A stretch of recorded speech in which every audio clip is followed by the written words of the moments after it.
Hey guys, welcome back to another Captain Foley product review. Today I'm looking at another Eaglemoss ship. I'm going to be looking at the XL Enterprise A refit from Eaglemoss.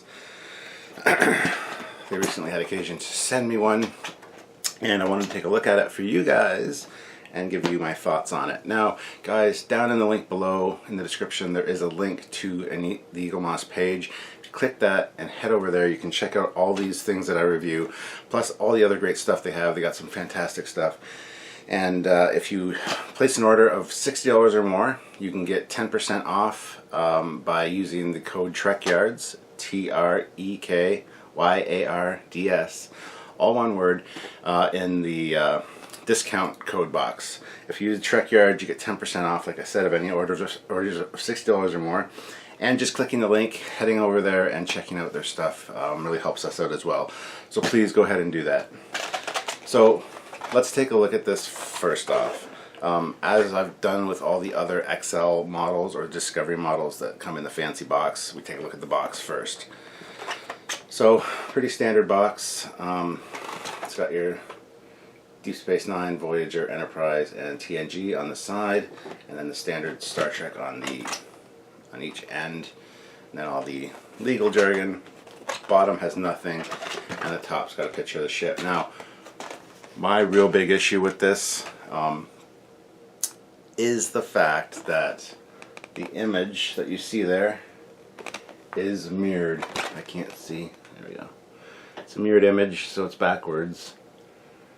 You can see the registry is backwards, so that's a huge "what the hell are you doing, Eaglemoss?" Even the back of the nacelles, you can see it. Mirrored registry, so a simple fix, but they didn't catch it in their quality control, I guess, which kind of irks me a little. So I don't really, this is not one you really want to display per se. Just because of that error, if that bugs you. I don't know, man, I don't know. So we open her up. That's the standard packaging. You got the styrofoam in there. Pull that out, and there she sits. Really nice. Now, this is a pretty fantastic model, if I do say so myself. There are a few issues with it, but we will get into those in a moment. But yeah, overall, a great model of the Enterprise. I couldn't tell you the scale. It is pretty big. It's got a pretty good weight to it. You can see the deflector there. The pennant doesn't look quite right. It's a little dark. And the nacelles they do light up. You hold them up to the light and they are clear. You can see through them. They glow blue. So, and it's a big registry number at the back. Now, let's go through everything that's wrong with this model, because overall it's a fantastic model. Like I said, great weight, the nice Aztecing, just some really fantastic details for sure. But there are some errors with it. And even though Eaglemoss sponsors our show, and we have our partnership with them, if I'm reviewing something, I'm going to point out what's wrong with it. First of all, the box is wrong. Secondly, the nacelle registry numbers are a little bit too big.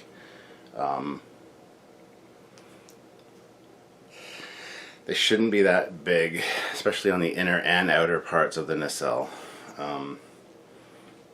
Secondly, as far as nacelles go, the black exterior parts, the black chiller grills, or the chiller grills on the outside should be black, like a flat black.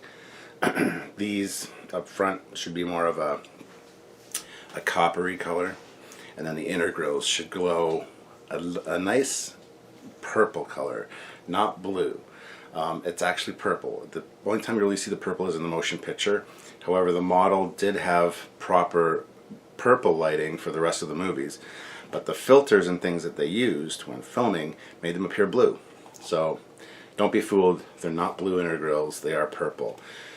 And when I light my 350 refit model, I've got a nice paint color with like aluminum flecks in it, a purple, that I painted my inner grills, which will look kind of black when they're off, but when they light up, there's like a UV light behind them, so they'll pop purple instead of blue, which is the way they should. Next up is the pennant. It's a little off-putting. It's a little bit dark, and not quite right. It's a little too big for that pinstriping. It should be smaller and way less noticeable than that. There are some fit issues back here with the secondary hull in the bottom there. It's a little bit loose and can be pushed up.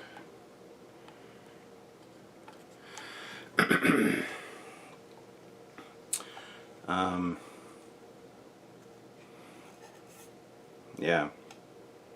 Next up, and one of the biggest pet peeves for me, is on the side here.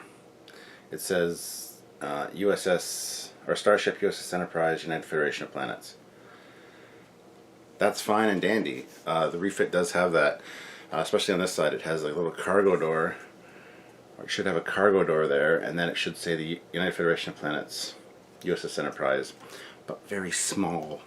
This is way too big. The lettering is way too big. Plus there's no sensor bands on the side of the saucer. There should be sensor bands, 2 of them, and in the middle, on each side of that door, there should say, you know, Starship USS Enterprise, United Federation of Planets, but a very, very small font. That is way too big. Way too big. Plus there's no cargo door or sensor bands or anything, so that's another major pet peeve that I have. Another issue that I'm seeing just now, actually, is the fact that they've got, on each side of the bridge, the BC deck, there are little airlocks, docking ports, which aren't there on the refit. Those were there on like the Phase 2 Enterprise before they phased the Phase 2 out and didn't use it. They were on that part of the BC deck. It still, of course, has the one that that Spock docks at right there at the back. That's fine. Also, the phaser ball turrets and the RCS thrusters are supposed to be a yellow color. They're not. They're gray.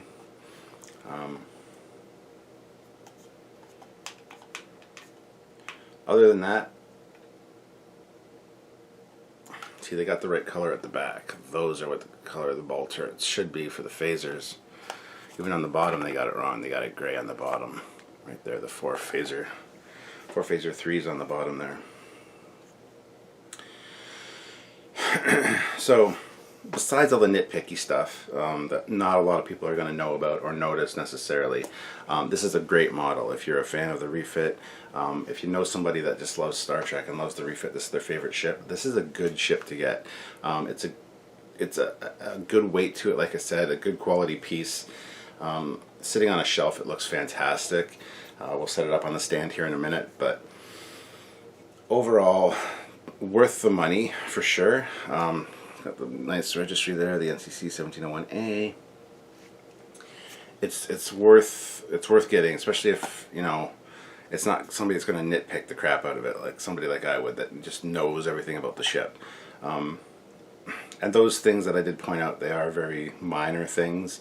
You'll see the docking parts here on the side, actually. There's one there with the red ring around it, and one at on the torpedo neck section. Those are what size they should be and highlighted like they should be, but these ones up here do not belong there. And I didn't notice that at first. Plus, this bridge module is shaped funny. It's shaped exactly like the Phase 2 Enterprise bridge module and not like the refit. Just subtle little change. But yeah, other than that, fantastic model. So I highly recommend picking one up. The XL models are really cool. I've got a few of them now. I'm going to be doing reviews of all of them, but I'd like to thank Eaglemoss for sending this my way. And again, guys, if I can send you guys to Eaglemoss way, please go check it out. Click the link below and check out the site. Lots of cool stuff, and you can order stuff individually. Now, one thing I always like to check is the straightness of the nacelles and the saucer. And yeah, this one is bang on. Like, you can't really tell in the camera there. Sometimes the saucers have a bit of a tilt to them or whatever. The nacelles are almost right. This one here closest to me is a little bit low, but they line up perfectly with the saucer, and they're nice and straight, and that's what I like to see. I'm a big fan of straight nacelles.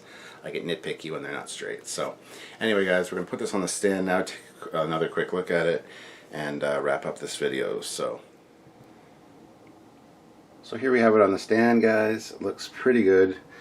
As with most Eaglemoss, it's just slotted onto the back of the saucer there on the stand. Beautiful ship. Beautiful model. A lot of detail and attention was put into this. Like I said, there are a few nitpicky things, but if you're a fan of the refit or know someone that is, by all means consider picking this one up from Eaglemoss. This is one of their better models for sure. I don't have many of the XL ones, but there are more on the way. So as far as XL goes, this is a nice size. Like I said, it's hefty, and definitely worth checking out. Now, the way the stand is, it would be good sitting in a lot of places on an eye level shelf.